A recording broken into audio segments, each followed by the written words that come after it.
প্রকৃতির মাঝে শান্তি খুঁজে পেলেন ব্রিটিশ রাজবধূ।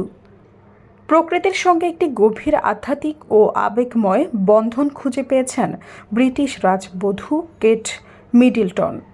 প্রকৃতি তাকে অশান্তির মাঝেও শান্তি দিয়েছে। ক্যান্সার থেকে সেরে ওঠার পর ধীরে ধীরে কাজে ফিরে আসার সময় একটি ভিডিও বার্তায় তিনি প্রকৃতির সঙ্গে তার এই বিশেষ বন্ধনের কথা জানান। কেট বলেন, এই ব্যস্ত জীবনে প্রকৃতি আমার জন্য এক ধরনের ভারসাম্য এনে দিয়েছে। গত মাসে প্রিন্সেস অফ ওয়েলস লেক ডিস্ট্রিক্টে গিয়েছিলেন।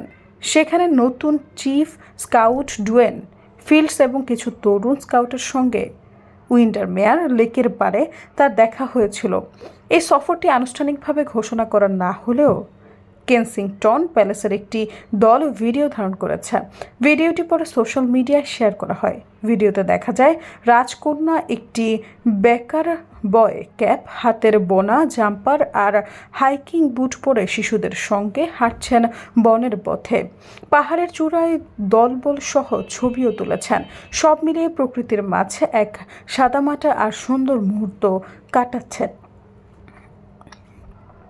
কেট বলেন, প্রকৃতির সঙ্গে আমার এই সম্পর্ক খুব আধ্যাত্মিক এবং আবেগপ্রবণ। হয়তো সবার এই অনুভূতি একরকম নয়, কিন্তু আমার জন্য প্রকৃতি হলো এক ধরনের শান্তির আশ্রয়। এই ব্যস্ত দুনিয়ায় মাঝে আমি নিজেকে আবার খুঁজে পাই।